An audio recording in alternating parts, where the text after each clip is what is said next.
David, in Peekskill, New York. Until recently, I had no idea that Missy Hyatt once worked for WWE. I remember her from WCW and know she had a stint with ECW, but never WWE. Did you know about this? And if so, why was she never on television?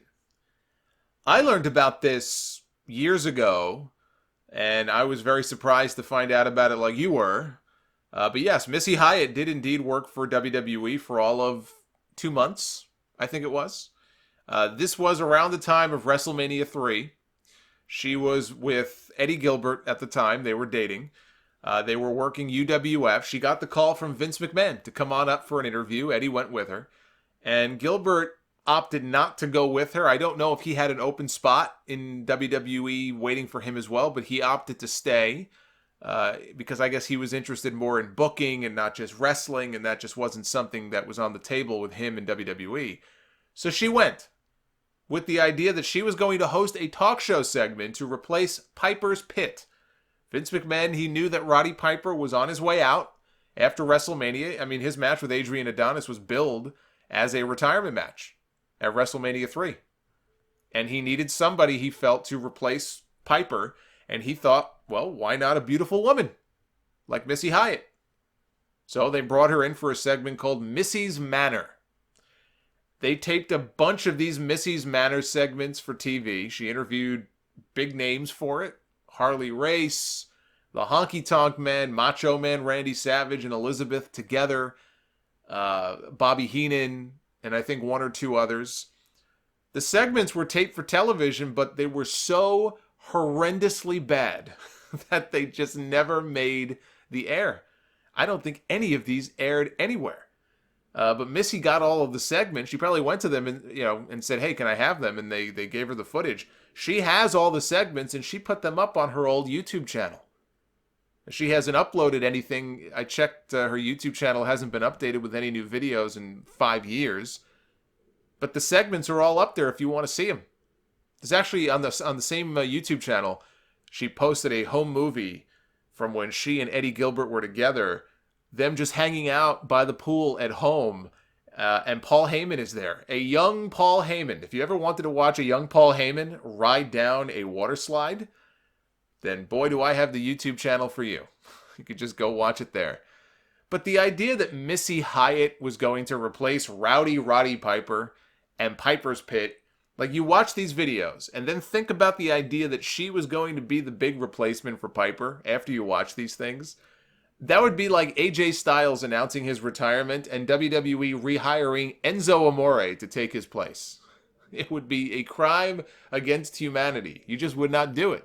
No sane person would do it. After the first few of these, Vince knew that it wasn't working. He said, look, I want you to stand up off the couch and start showing off your legs more. When you introduce these people before they come out, she was sitting on the couch, stand up. Show off more of your legs, because he thought she has great legs. So in some of the later ones, she's clearly showing off her legs. That didn't work either. Vince realized, okay, look, this isn't working. I mean, look, when they film half a dozen of these things and they never air them, that tells you all you need to know. So he wanted to make her a ring girl. Like one of those ring girls you would see on the pay-per-views, the ones who would open and close the ropes on those little mini carts, like at WrestleMania 3, that were bringing people to and from the ring, or who would collect the men's ring jackets before a match. She thought that that's beneath her, and she had no interest in being a ring girl, and she went back to the UWF. The funniest part of this entire thing, if you do go back and watch these videos, because I went back and I watched all of them, and they really are, just for the most part, they are completely unwatchable.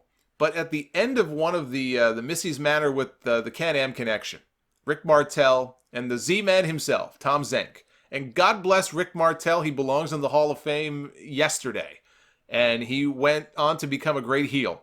But the Can-Am Connection had the personality of a doorknob.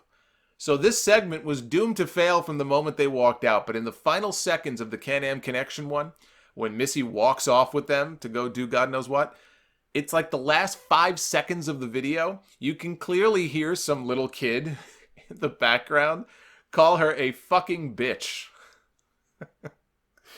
That's not very nice. I shouldn't laugh. That's not very nice.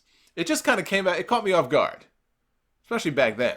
You might expect something like that today, or even during the Attitude Era. I remember Ivory, when she was part of Right to Censor, she was on the stage, and she had a microphone in her hand, and she was talking about, incivility and all the things that Right to Censor would talk about. And then it was quiet. The crowd wasn't really booing. They weren't really saying much. So it only amplifies that one guy when he speaks up. You hear him that much more. And in the middle of this promo that Ivory is cutting about all of these issues, you hear this one guy go, "Take your top off." And it's just, everybody heard it. You can't ignore it. So you would expect something maybe during that era. But here, what year would this have been? 87, I guess. Yeah, I was caught off guard by this young man, this little boy, calling Missy Hyatt a fucking bitch. So yes, if you want to see that and all the other videos, they are up on YouTube right now. And you can go. They're not great, but they're worth watching at least once.